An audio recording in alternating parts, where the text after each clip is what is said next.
उसका चिन्ह पिता पुत्र पवित्रात्मा के नाम पर आमीन।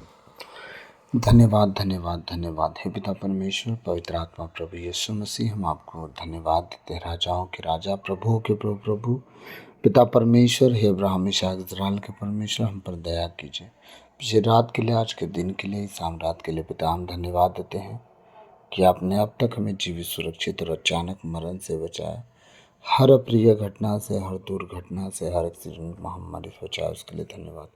पिता आज तक जो भी हमसे मन वचन कर्म से अपना कर्तव्य पूरा ना करने से जो हमसे पाप गुनाह हुआ हो, उसके लिए हमें क्षमा कीजिए, दया कीजिए, कृपा कीजिए, हमें दंड ना दीजिए। हमारे कर्ज गुनाह अपराध क्षमा कीजिए ताकि हम आपके कहे अनुसार जीवन जिए, पाप गुनाह से दूर रहें, पिताई और खरन चल सके, इस योग बनाइए। प्रभु मैं धन्यवाद देता हूँ सुंदर समय के लिए, आपके बेटे बेटियों के लिए, उनके जीवन के लिए, उनके शरीर प्राण आत्मा के लिए प्रभु, कि आपने उन्हें अब तक संभाला, बचाया, जीवित रखा, उसके लिए लाखों लाख धन्यवाद। प्रभु मैं प्रार्थना करता हूँ आज जो आपके वचन में हम जाएं, बोलने वाला आज मैं नहीं वरन आप स्वयं मुझ में होकर अपने वचनों के द्वारा अपने बेटे बेटियों से बात करें, ताकि उनका जीवन, उनका शरीर प्राण आत्मा मन हृदय घर परिवार सब कुछ बदलता जाए। प्रभु आपका वचन कहता है मैं मन के नए हो जाने से आपका पूरा शरीर बदल जाए, प्रभु आपका चाल चलन बदल जाए और परमेश्वर आपकी बोल चाल बदल जाए। हर एक परिस्थिति में आपने कहा बदलना है। पिता मैं धन्यवाद देता हूँ कि अपने वचनों के प्रकाशन को आपने हमारे बीच में रखा ताकि हम उसके अनुसार जी सकें। यह प्रार्थना यीशु के नाम पे मांगता हूँ, सुनिए और दया से ग्रहण कीजिए, आमीन आमीन। प्रभु का वचन हमने कल पढ़ा, दूसरा इतिहास का ग्रंथ अध्याय 15 पद संख्या 1 से लेकर 7 तक हमने कल देखा, और अब देखेंगे 8 से लेकर 15। मैं ये एक चीज़ आप लोग को दिखाना चाहता हूँ, पुराने विधान में और नए विधान में सेम परमेश्वर है, लेकिन बाप और बेटा में कितनी दया है, कितना उसका फ़र्क है, आज हम दिखा रहे हैं आप लोग को। इसलिए मैंने कहा कि कल 2 भाग में वचन को सुनाऊंगा मैं। तो दूसरा इतिहास का ग्रंथ अध्याय 15 पद संख्या 8 से लेके 15 तक देखेंगे, ठीक है। पेज नंबर 574 जो मैंने कल देखा उसका दूसरा भाग। प्रभु का वचन कहता है, जब आसा ने ये शब्द और ओदेह के पुत्र नबी अजर्याह की भविष्यवाणी सुनी तो उसे साहस मिला और उसने यहूदा के सारे देश से बेन्यामीन और एफ्राइम के पहाड़ी प्रांत में अपने अधिकार में किए हुए नगरों से घृणित देव मूर्तियों को हटा दिया। उसने प्रभु के मंडप के सामने अवस्थित प्रभु की वेदी को का निर्माण पुनर्निर्माण किया। तब उसने सारे यहूदा और बेन्यामीन के सभी निवासियों के को एक एकत्रित किया और एफ्राइम, मनश्शे और सिमोन से आए हुए लोगों को भी, क्योंकि इज़राइल के बहुत से लोग यह देखकर उसकी शरण में आए थे कि प्रभु उसका ईश्वर उसके साथ है। कुछ समझे?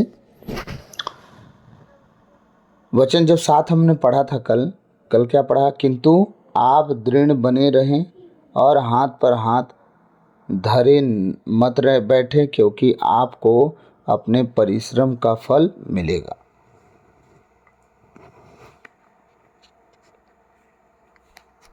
इन सब बातों का ख्याल रखिएगा। जहाँ वचन कह रहा है आपको कुछ करना भी है, वहाँ आपको कुछ करना है। यही सब बातें हो रही थी, आसा राजा की बातें सबने सुना। तब जब सबने सुना, देखा कि राजा आसा के साथ परमेश्वर सच में रहते हैं, सब लोग उससे भेंट करने आ गए, उसके पास शरण लेने आ गए, उसकी बात माने और ये देखे कि प्रभु उनके साथ है, ठीक है।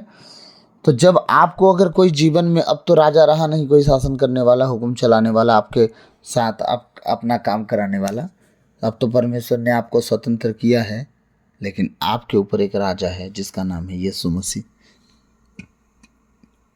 उस समय एक राजा के जीवन को लोग देखते थे कि वो प्रभु के साथ उसकी थोड़ी बहुत बनती है, प्रभु उसका साथ दे रहा है, तो पूरे लोग उसके पीछे हो लेते थे।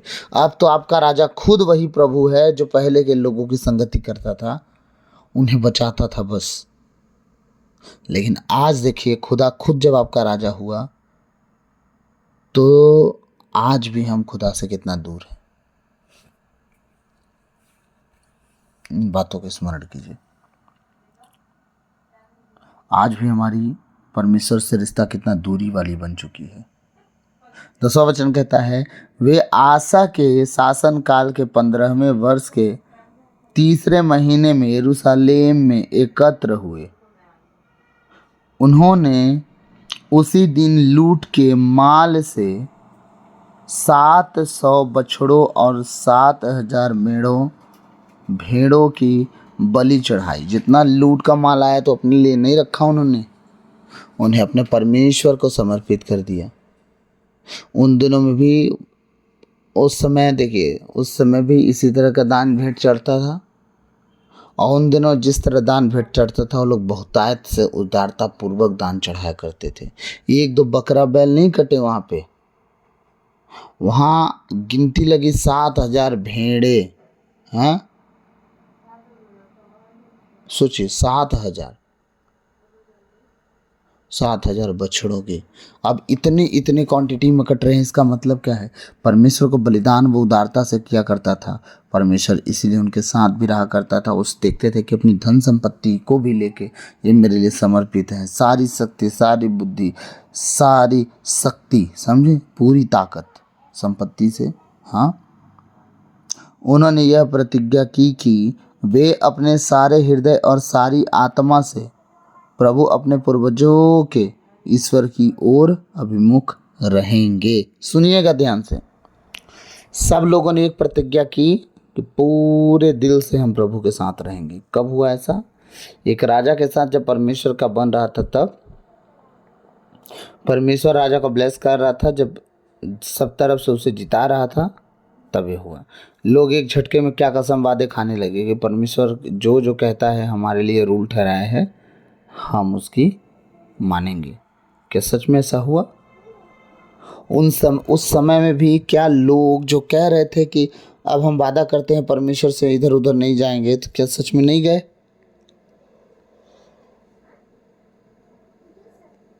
आप लोगों को मैं सोचने का समय दे रहा हूँ। आपके घर परिवार के लोगों के जीवन में प्रभु बहुत काम किया, आपके जीवन में बहुत काम किया। क्या सच में आप सब प्रभु के सामने उसी तरह समर्पित हो जिस तरह अपने दुख में समर्पित थे? अगर नहीं थे तो बैठ के सोचो। आज मैं सोचने के लिए ही वचन निकाला हूँ। उन्होंने यह प्रतिज्ञा की कि वे अपने सारे हृदय और सारी आत्मा से प्रभु अपने पूर्वजों के ईश्वर की ओर अभिमुख रहेंगे।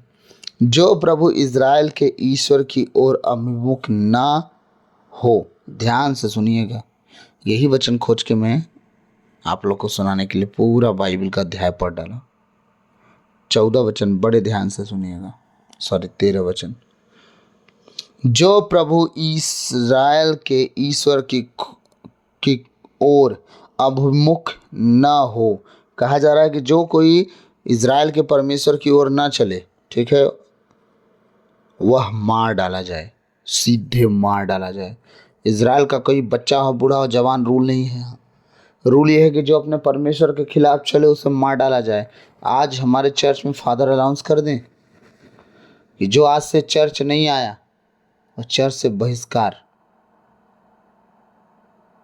मार डाला जाए तो बहुत डेंजर हो जाएगा।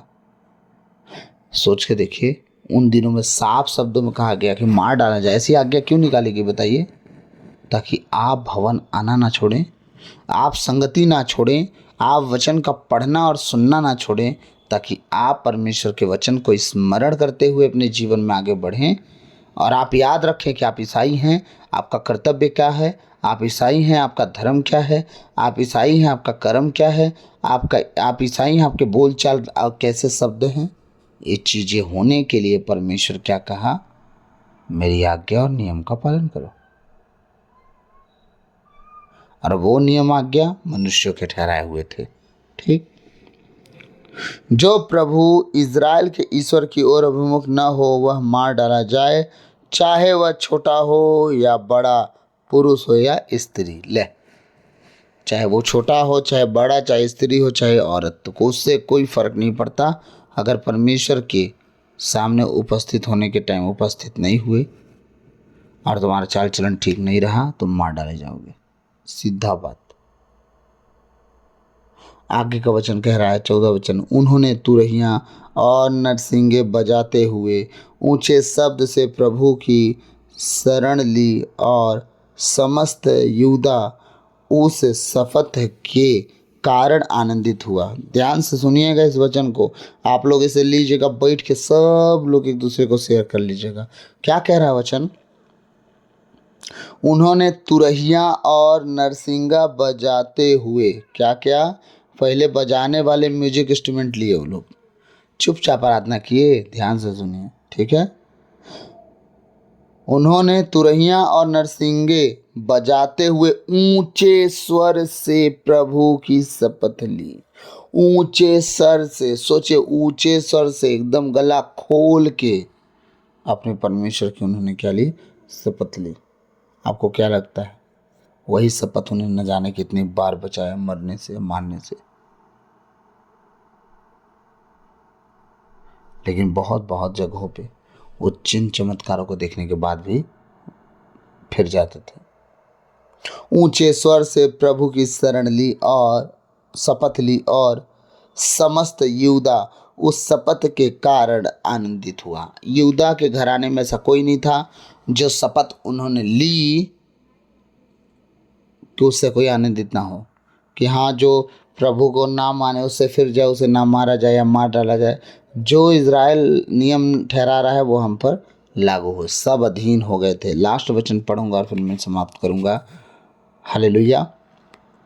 उन्होंने सारे हृदय से यह शपथ ली थी और वे पूरे मन से प्रभु को ढूंढते रहे। क्या करते रहे? प्रभु को लोग ढूंढते रहे। आधा मन से, बीमार थे तब, बेघर थे तब, नंगे थे तब, कैद में थे तब, नहीं, छोटा हो बड़ा हो, सब कोई परमेश्वर की खोज में उन दिनों में लग गया था।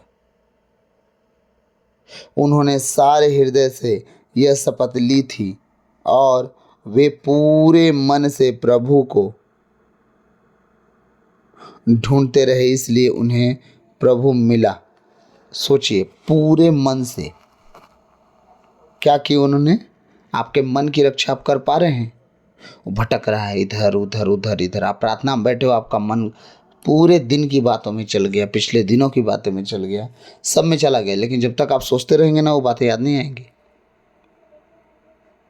आप प्रेयर करने वाले लोग हो, अपने मन को अपने वश में रखना सीखो। मन में साध रोग लगे हैं। हाँ, ध्यान से सुनिएगा इस वचन को और ख़त्म करेंगे। उन्होंने सारे हृदय से यह शपथ ली थी और वे पूरे मन से प्रभु को ढूंढते रहे। अब वो लोग क्या करने लगे? प्रभु को ढूंढते रहे। ढूंढा और मिल गया नहीं लिखा वहाँ पे। उन्होंने कहा पूरे दिल से प्रभु को ढूंढते रहे। ढूंढते रहने का मतलब अभी टाइम लग रहा है, ठीक है, ढूंढ तो रहना है।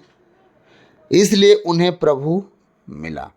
देखिए, वो सब हृदय से पूरे मन शक्ति बुद्धि लगा के प्रभु को ढूंढते रहे। आजकल तो हम पूरी बुद्धि लगा दिए कितना कैसे कमाना है, कितना पैसा छाप देना है। लेकिन उन दिनों में उस इज़राइल का खजाना खुदा था। उन दिनों में इज़राइल का रोटी भी खुदा था। उन दिनों में इज़राइल का पानी भी खुदा था। इसलिए लोग खुदा के ऊपर डिपेंडेंट थे। आज हम सब खुद के ऊपर डिपेंडेंट होते जा रहे हैं, इतने बड़े तोप हो गए हैं। प्रभु इस घमंड से हम सबको बचाए, आमीन। उन्होंने सारे हृदय से यह शपथ ली थी और वे पूरे मन से प्रभु को ढूंढते रहे, इसलिए उन्हें प्रभु मिला और प्रभु ने उन्हें चारों ओर शांति प्रदान किया। वाह!